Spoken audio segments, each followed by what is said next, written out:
Bonjour, bonsoir. Tu as une annonce à nous faire, Oriane? Non, pas du tout. Alors, si on a il stress et tout, il n'y a pas du tout matière à stresser. Mais aujourd'hui, on va parler de plein de choses. J'ai vraiment trop envie de faire un chit-chat apéro. Aujourd'hui, le sujet, le thème, j'ai vraiment envie de faire des chit-chat apéro comme ça avec des thèmes. Aujourd'hui, on va parler des réseaux sociaux. Et moi, je vais vous parler de ma chaîne YouTube, de mes réseaux. En ce moment, je me pose plein de questions. Vous inquiétez pas, le moral va très bien. Et c'est justement parce que le moral, tout va bien dans ma vie. Je touche du bois, Hamdoullah, je suis trop contente.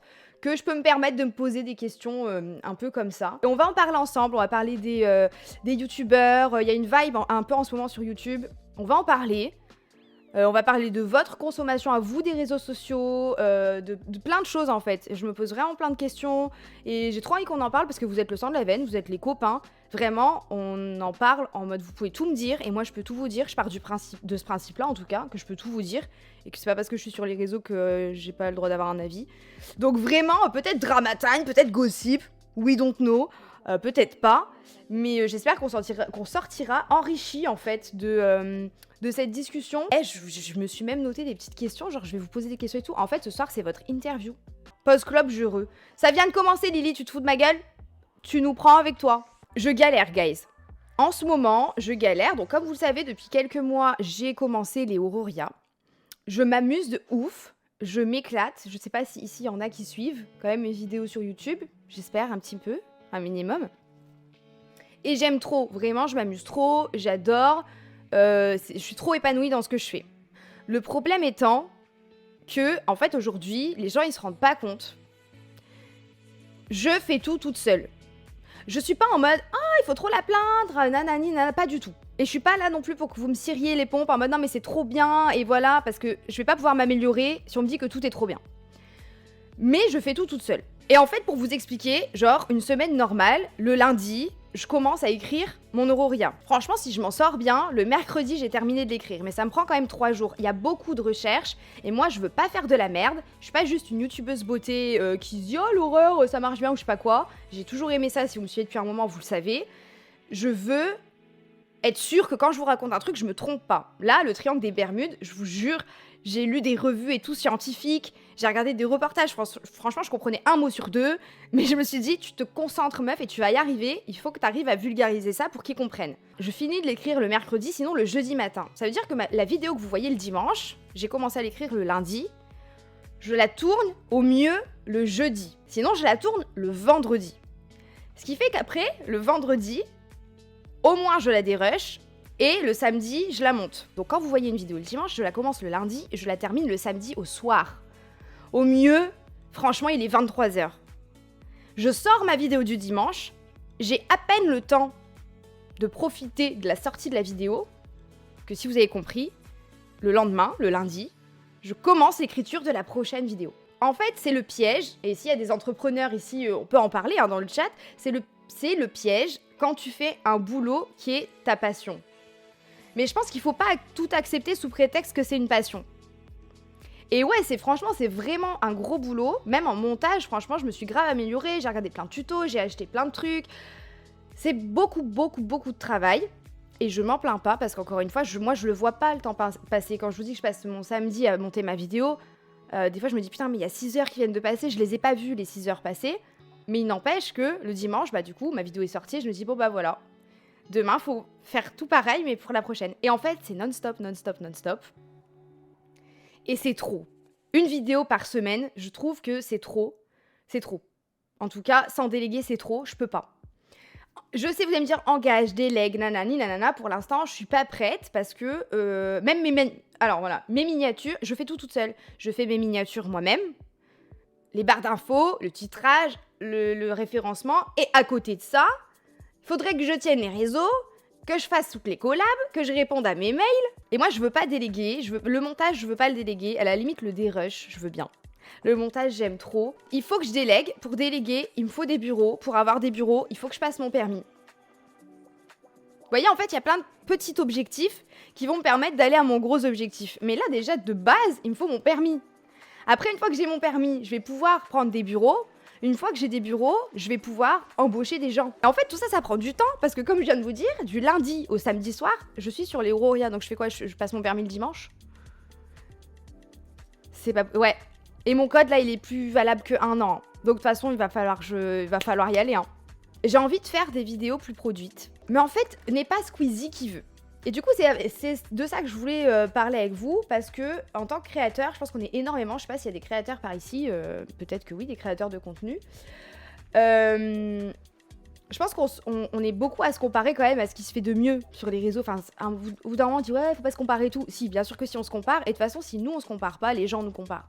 Ouais, mais toi, tu sors une FAQ et machin, il sort un truc, il fait un truc de fou, nanana. Il a l'argent pour embaucher plein de gens et qu'une grosse vidéo produite, je crois que c'est dans le podcast avec Léna, que j'ai adoré. Je sais plus c'est quoi, Canapé 6 places, je crois. Où elle a fait un podcast avec Squeezie et c'était super intéressant. Et je crois qu'il disait que sur des grosses vidéos produites, ils étaient au moins 100 personnes, il me semble. Et j'étais là, waouh. Waouh, ils sont 100. Ouais, je suis toute seule, wesh. Et je pense que des fois, en tant qu'abonné, on se rend pas compte du taf et des gens qu'il y a derrière tout ça. Et je sais que par exemple, Léna, elle adore faire du montage. Et je crois que j'ai regardé sa dernière vidéo. Je l'ai pas terminée, mais j'ai regardé. Et dans la barre d'infos, il y avait écrit des rushs, machin. Et je me dis, waouh, même Léna qui est fan du montage, ça y est, elle a délégué le dérushage. Il y a des gens qui l'aident pour ça et tout. Et moi, je suis trop têtue, je veux tout faire toute seule. Mais ce n'est plus possible. La vérité, ce n'est plus possible. Donc en fait, je veux voir avec vous, c'est quoi qu'est-ce qu'on fait? Parce que c'est, comme je disais à Maxime tout à l'heure, c'est pas que ma chaîne YouTube. C'est aussi la vôtre.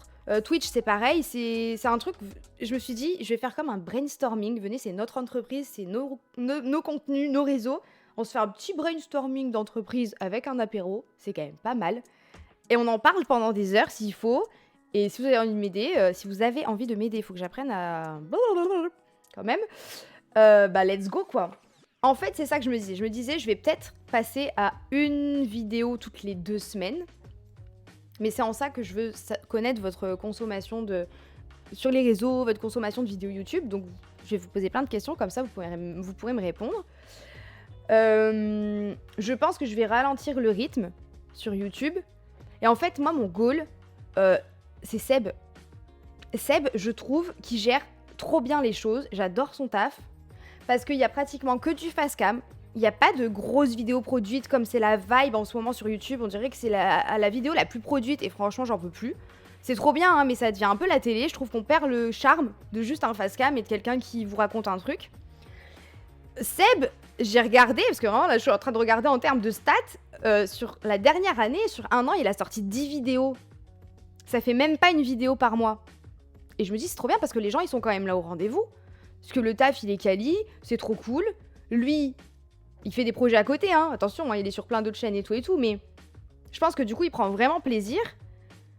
Et c'est trop cool. Genre, 10 vidéos en 1 an, pas des grosses prods, mais il y a quand même beaucoup de travail, c'est quali. Et c'est trop... et les gens sont là. Ils se forcent pas. Voilà, exactement. Et du coup, je me suis dit, est-ce que vraiment on a besoin d'un rendez-vous? Est-ce que vous, quand vous consommez YouTube et que vous regardez des YouTubeurs, vous avez besoin de savoir que vous pouvez retrouver cette personne à tel moment? C'était ma première question. Je vais regarder mes petites notes, comme ça vous avez le temps de répondre. Non, car il y a les notifs. Non, pas du tout. Non, pas. Ça dépend du contenu. Franchement, oui. Oui. Non, plus maintenant. Tu t'es jamais forcé, Auria, ça va pas commencer maintenant. Ah bah non, mais c'est sûr de toute façon. Hein.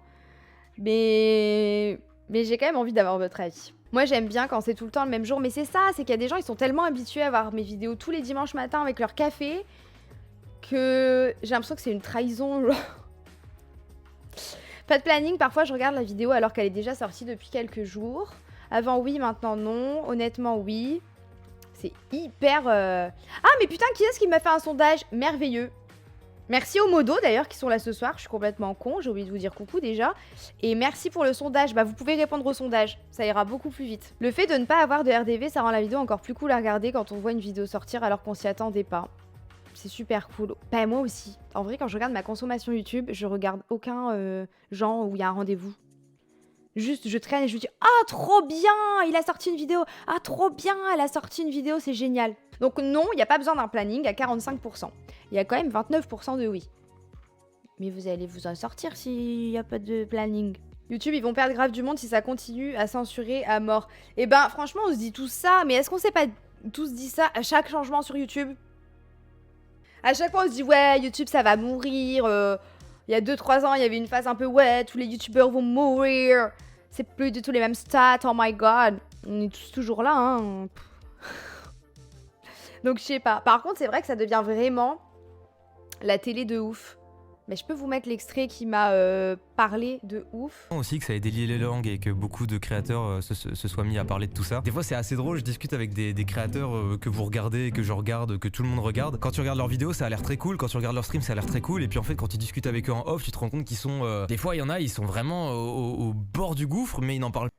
Je coupe 2 secondes. C'est vrai que vraiment, vraiment, je suis sûre, il y a plein de vos créateurs préférés qui sont en plein burn-out et vous n'avez pas idée. Même des Squeezie super entourés et tout. Je suis sûre que des fois, il doit péter un plomb. Quoique, il est très entouré. Et il a dit dans le truc de Lena, heureusement qu'il est très entouré. Mais c'est vrai. Pas Vraiment, parce c'est qu'ils se vrai. disent ok bah c'est pas grave il faut tanker c'est comme ça et des fois juste en parler un peu ça fait du bien et là je fais un petit pont aussi avec le YouTube actuel. Sur YouTube il y a beaucoup de gens qui se turbo détruisent pour faire des concepts de fou en ce moment, concepts produits et tout. Vous voyez qu'en ce moment YouTube a pris un peu une autre tournure surtout dans le haut du panier de YouTube dans le sens où pour les plus petits créateurs c'est un peu plus compliqué mais en gros il y a de plus en plus de vidéos produites et c'est assez drôle parce que moi j'ai participé aussi au fait de faire des vidéos plus produites sur l'année 2022. Il y a eu le jeu de la fraude, on a fait des clips, détecteurs de mensonges, il y a eu la conférence et c'est assez drôle parce que ces tournages là ils prennent beaucoup de temps, beaucoup d'énergie. Et moi, en fait, à titre personnel, à la base, j'ai commencé YouTube parce que j'aime bien m'exprimer face à une caméra et parler tout seul et tout. Et puis tu vois les autres créateurs faire du gros contenu aussi et tu te dis, bah en fait, tout le monde le fait, donc moi aussi, il faut que je le fasse. Et ça crée un truc, en fait, un peu un cercle vicieux où t'es pas bien, mais tu continues parce que tu vois les autres continuer et tu te dis, bah les autres se plaignent pas. Puis tu regardes les vidéos des autres et c'est salut à tous, aujourd'hui c'est mon projet de l'année, les gars, ça fait trop plaisir et tout. Et tu te dis, ah putain, son projet de l'année, ok, moi aussi, il faut que je mette le projet de l'année. Et puis quand toi, tu sors une vidéo, je dis n'importe quoi, par exemple, vraie anecdote, quand Inox a sorti sa survie sur l'île, moi je sortais une vidéo anecdote et je me suis mangé des PTDR, Mastu, il a pas honte, il sort une vidéo anecdote, il se fait pas chier alors que t'as Inox qui sort une vidéo sur une île déserte. Alors GG à Inox en vrai c'était une bête de vidéo vraiment banger. Mais juste on arrive dans un truc où t'es en mode ok donc là je dois faire Koh-Lanta toutes les semaines pour vous divertir, ça se passe comment? Et justement suite à ma vidéo on a beaucoup parlé, j'ai beaucoup parlé avec vraiment plein de gens du game. Et en fait j'ai l'impression que tout le monde en a un peu plein le cul et tout le monde, enfin pas plein le cul parce que c'est kiffant de faire des vidéos produites et des gros concepts. Mais tout le monde subit la pression et tout le monde subit le rythme. On produit l'émission, on réfléchit aux idées, on doit se renouveler chaque semaine, il faut en plus de ça faire des streams, il faut être actif sur tous les réseaux. Bah en fait c'est compliqué pour une personne, surtout quand t'as une petite équipe et que t'as pas des grosses équipes derrière toi. Et alors ça nous plaît, on le fait et tout, mais c'est vrai que des fois le public il commence à s'habituer au fait de voir des gros concepts par-ci par-là. Tout ça pour dire qu'en gros ça c'est un truc que j'ai remarqué en parlant avec les gens, c'est qu'il y a beaucoup de gens qui subissent ça et qui sont dans cette boucle de je fais une vidéo banger et puis au bout d'une semaine la vidéo ou le live commence un peu à être oublié. Et puis la semaine d'après c'est un autre youtubeur ou un autre streamer qui fait un banger et puis la semaine d'après pareil. Et au bout d'un mois les gens ils disent ouais vas-y c'est flingué toi, tu fais que des vidéos tout chill dans ton studio et ça crée une pression et du coup tu te dis ok faut refaire un banger et ainsi de suite et c'est comme ça que tu finis par faire un burn-out parce que t'en peux plus genre. Cette pause en fin d'année elle m'a permis aussi. Voilà. Et genre, je pense qu'il aurait pas pu mieux résumer mon état d'esprit. Alors que je ne fais pas de grosses vidéos produites, mais que j'avais pour objectif d'en faire. Et du coup, je me suis dit, mais est-ce que ça marche encore hein, au moins le stream? Est-ce que je veux faire des grosses vidéos parce que vraiment ça me ferait kiffer? Ou est-ce que je veux en faire pour suivre la vibe de tout le monde? Je sais pas. Est-ce que vraiment c'est important pour vous d'avoir toujours des grosses vidéos produites, machin, blablabla. Il a trop bien résumé le truc parce que là, YouTube, j'ai vraiment l'impression que c'est cette vibe en ce moment. C'est vraiment à celui qui aura la plus grosse vidéo, à celui qui aura le plus gros concept, à celui qui mettra le plus gros budget. Et il commence aussi à y avoir ça sur Twitch. Et en vrai, c'est trop bien parce que le truc de Squeezie avec la F4, si je me trompe pas, c'était génial. Le match chez Amine, c'était incroyable. Vraiment, c'est incroyable. Et il faut des contenus comme ça, c'est fou. Mais forcément, tous les autres en dessous, on se dit « Oh là là, on est vraiment des merdes. On ne peut pas faire ça financièrement, logistiquement. F1, oh pardon. Je suis trop nulle. Mais on se dit « On peut pas faire ça, quoi. » McFly et Carlito aussi qui font beaucoup de production. Et franchement, je vais pas mentir, j'aime trop moi regarder ce genre de contenu, mais je peux pas les produire. Du coup, je me dis que je suis de la merde. Et je pense qu'il y a plein de gens qui pensent la même chose. Enfin, plein de créateurs qui pensent qu'ils sont des merdes. Pas plein de gens qui pensent que je suis une grosse merde. Enfin, j'espère. C'est F4 ou c'est F1? Alors, vous mentez. C'est F4, tu as raison. Alors, je suis pas une professionnelle, moi. Ah, ça va si vite. La simplicité, c'est le mieux. J'espère qu'on va retrouver ça. Ouais, on perd beaucoup de simplicité même et je trouve ça dommage. En fait, je me dis, ça peut être cool. Des grosses vidéos produites de temps en temps. Si à côté de ça, t'as des vidéos plus simples et surtout si à côté, il y a Twitch, tu vois, et qu'on se voit le soir et qu'on blablate et machin. De toute façon, moi, en vidéo très produite, j'aimerais faire 1 ou 2 fois par an si j'y arrivais, si j'avais l'équipe qu'il fallait. Un peu urbex, je vous l'ai déjà dit, de toute façon, un peu urbex, exploration paranormale ou pas. Dans des lieux, mais pas juste, ouh là là, y a-t-il un fantôme? Ah! Il y a eu un truc qui est passé à ce moment-là. Pardon. Mais genre, esprit es-tu là, machin, pas que ça, genre, même s'il se passe rien, un peu comme GuseX, juste vous raconter l'histoire du lieu.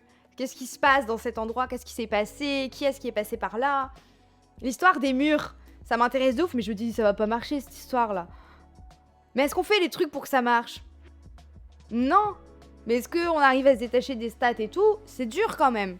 Je trouve que tu pourrais faire une vidéo par mois et 1 à 2 lives par mois. Oh, si je fais une vidéo par mois, pas tout de suite, mais au bout d'un moment, c'est sûr que je vais faire plus que 1 ou 2 lives par mois. Hein.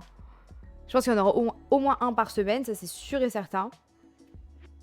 Mais j'ai trop envie d'être partout. Tu te questionnes pour t'améliorer, c'est bien. À ça, toujours. J'aime pas rester sur mes acquis et sur mes lauriers et j'ai envie de sortir de ma zone de confort.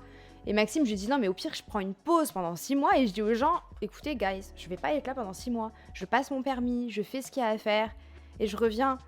Il me dit non, mais là, tu te jettes à l'eau et tout. Je dis, mais en faisant les Auroria, je me suis jetée à l'eau aussi. Et puis au pire, qu'est-ce que je perds? C'est un conseil à vous aussi, sortez de votre zone de confort. La vie, elle est trop courte. Je crois que je fais ma crise de la trentaine un peu en avance. En même temps, j'ai un peu tout fait en avance. J'ai une entreprise à 18 ans, j'étais propriétaire à 25. Encore une fois, merci Seigneur, je touche du bois, c'est trop cool. Mais du coup, dans ma tête, je vieillis plus vite. Donc là, j'ai ma crise de la trentaine en mode, ok, c'est quoi ma vie? J'ai envie de faire quoi? Et j'ai envie de sortir de ma zone de confort. Et puis, vous avez pas... Alors ça, je sais pas si c'est parce qu'on parle plus de santé mentale et de machin, de nini, de nana. Et dire que tu avais refusé la sponsor. Mais je vous jure, TikTok, il m'avait dit, viens, on te sponsor, tu viens sur TikTok. J'avais dit, jamais de la vie. Et maintenant, voilà, vous m'avez ruiné ma vie. Et en plus, j'ai pas eu la thune. Super. Bon, bref, du coup, je vous disais, je sais pas si on parle plus de santé mentale, nanani, nana, ou s'il y a vraiment une vibe sur TikTok. Mais des fois, si tu tombes sur le mauvais TikTok et que tu le regardes en entier, après, t'as plus que ça dans ta TL. Et t'as l'impression que tu es bipolaire, que tu dois faire 5 thérapies, qu'en plus, t'es TDAH, que t'es borderline, que t'as un karma, laisse tomber. Est-ce que vous avez ça aussi? Ou il y a que moi? Parce qu'à chaque fois, moi, je dis, ah putain, c'est moi. Ah putain, mais j'ai tous les symptômes. Ah putain, c'est moi. Tu sais, les docteurs TikTok, un peu. Oh, c'est moi, ça. Bah, c'est moi. Je dis à Maxime, mais regarde, je suis borderline. Après, je lui dis, ah, en fait, non, je suis bipolaire. Après, je lui dis, mais en fait, moi aussi, je suis TDAH. C'est une catastrophe. Tu sais, au début, t'as le moral, tu vas bien, tu vas sur TikTok, tu regardes 5 TikTok, tu te dis, putain, mais y a rien qui va. C'est horrible. Mais, putain, vous êtes tous pareils. Mais je suis... Voilà, on est tous dingues. Bah, Fanouille, t'as très bien résumé le truc, quoi. Non, mais du coup, moi, je me suis dit, je ne regarde plus les contenus comme ça parce qu'en fait, ils regardent le watch time. Donc, si tu regardes le TikTok jusqu'au bout, ils vont dire, ah, ça a l'air intéressant, on va lui en mettre d'autres. Du coup, t'as toutes les maladies mentales du monde et puis laisse tomber. Donc, je regarde plus, moi, ça. Les tirages de cartes aussi. J'ai arrêté de regarder ça, c'est trop. Vraiment, c'est trop. Et en plus, ils sont forts, les TikTokers qui font ça. Si tu tombes sur ce TikTok, je mets pas de hashtag, je te demande pas de liker ou de t'abonner. Si le TikTok vient à toi, c'est que vraiment, le message que j'ai à faire passer, c'est pour toi. Donc tu te dis, mais c'est pour moi. Ce TikTok est fait pour moi. Alors aujourd'hui, c'est sûr, il va revenir. Qui? Personne n'est parti, mais ok, j'y crois à fond, il va revenir. Ah bon? Non, mais c'est trop. C'est trop. Je vous jure, c'est trop. TikTok, c'est trop. Et nous, on est trop. Des gros pigeons, vraiment. Alors là, j'ai eu le set de bâtons. Ouh là là. Très mauvaise journée. Set de bâtons. J'ai pas mis de hashtag. La carte est venue à toi. Puis tu sais, ils trillent. Non, mais en vrai, j'adore. En plus, attention, j'y crois, hein. Mais il y en a, c'est trop sur TikTok, vraiment. Ils sont là, ils mélangent les cartes. Il y en a 3 qui sautent. Ah, 3 qui sautent, 3 messages aujourd'hui. Faut qu'on prenne du recul quand même, je pense, là, les gars. Sur notre vie, ce qu'on est en train de faire de notre vie. J'ai ok, est-ce que je crois vraiment quelqu'un que je ne connais pas, qui ne me connaît pas, et qui dit que ce tirage est pour moi? Sur TikTok, je suis pas sûre. Donc en gros, faudrait que je fasse une vidéo par mois, pendant le ramadan et tout le bordel, que je passe mon permis, que je trouve des bureaux, que j'embauche des gens, que je fasse des belles vidéos comme j'aime bien, face cam, peut-être 1 ou 2 produites par an pour me faire kiffer en mode urbex. que je sois plus là sur Twitch, du coup, ça me laisserait le temps d'être là sur Twitch. Et mettre mes vidéos version audio, format podcast en fait, Auria, tout simplement. Sur Spotify et tutti quanti. Eh, vous m'avez grave aidé, hein. Ça fait 2h30, on est sur le DOS. On a un peu divagué, mais on a bien travaillé, hein. Vous m'avez grave aidé, en vrai, merci de ouf, parce que ça me permet de prendre du recul quand même. Merci beaucoup pour cette soirée. En vrai, j'ai appris trop de trucs, c'était hyper intéressant. J'espère que ça vous a fait kiffer, en vrai, le chit-chat apéro. On est parti dans tous les sens, mais c'était trop bien. Et si vous avez kiffé, bah venez, on fait ça plus souvent. En vrai. De temps en temps, on se fait ça le week-end, le samedi ou le vendredi. On se prépare des petits apéros à l'ancienne comme avant. Et on se lance un... Là, c'était les réseaux, mais on peut faire des chit-chats apéros sur plein d'autres sujets, en vrai. Ça peut être hyper intéressant et on peut apprendre plein de choses tous ensemble. Merci encore une fois pour tout. C'était vraiment trop bien. J'arrête pas de le répéter, mais j'ai trop adoré ce stream. Et vous m'avez grave aidé. Bisous, bonne nuit, au prochain stream, la semaine prochaine. Bisous, Bagno Oliviou. Mouah.